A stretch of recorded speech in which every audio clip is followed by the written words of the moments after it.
I knew there was trouble brewing when I caught my neighbor, Sarah, staring out of her kitchen window as her husband, Mark, mowed the lawn. She wore a frown on her face, and I could tell she was deep in thought. My wife, Emma, was washing dishes at our sink with her back to me.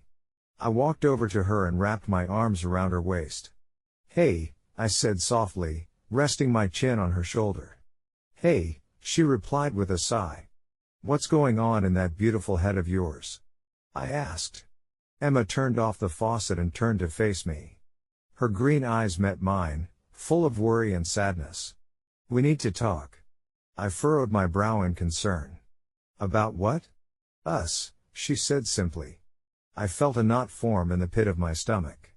"What about us?" "I'm not happy," she confessed, tears welling up in her eyes. My heart sank. "Why? What's wrong?" Emma took a deep breath and began to speak.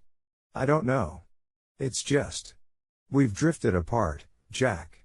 Our marriage feels empty." I felt a lump forming in my throat as I tried to process what she was saying. "But we can fix this, right? We can work on it together?" Emma nodded slowly. "That's why we need to talk. And figure out what we both want." I pulled her into a tight embrace, holding her close against me. "I love you, Emma," I whispered into her hair. "I love you too," she murmured against my chest.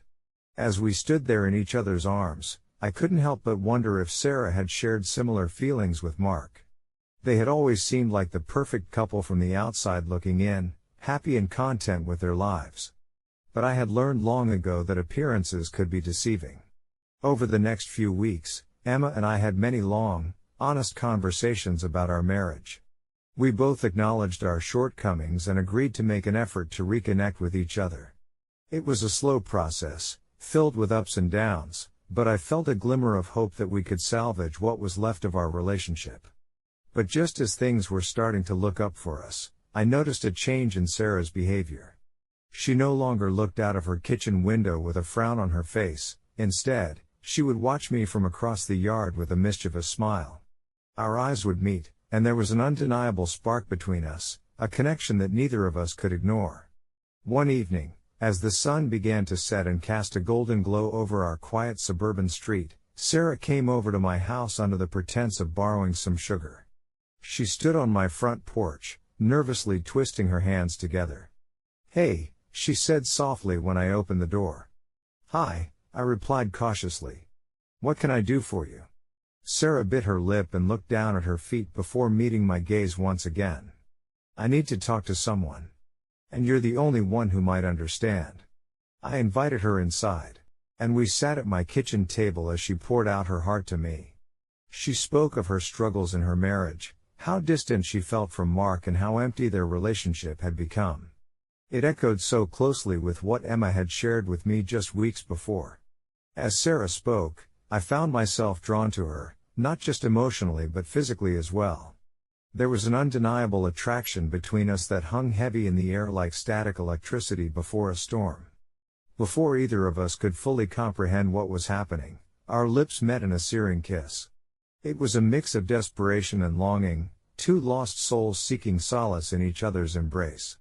We ended up in my bedroom, undressing each other with trembling hands. Our bodies intertwined, moving together in a passionate dance as we explored every inch of each other's skin.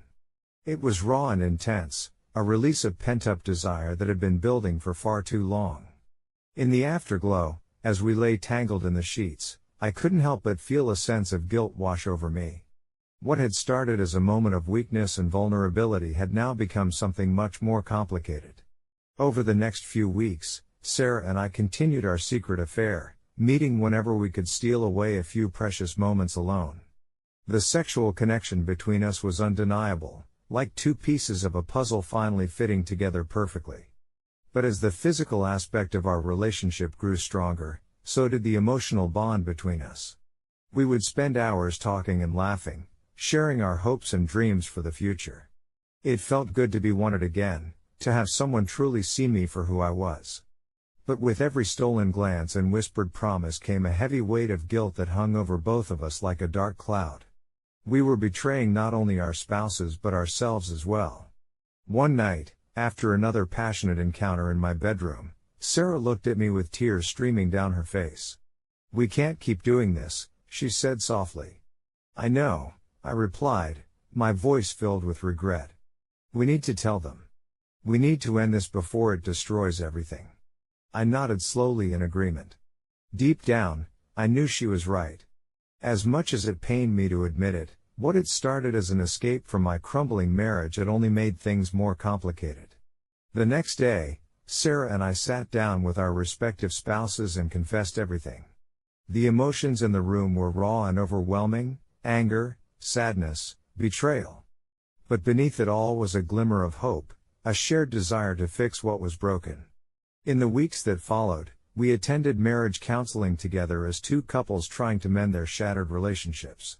It was a difficult and painful process, filled with tears and hard conversations. But slowly, inch by inch, we began to rebuild the trust that had been lost. As I reflect upon that tumultuous time in my life, I realize how easily things could have gone differently. One impulsive decision led to a chain reaction of events that forever changed the dynamics of our community.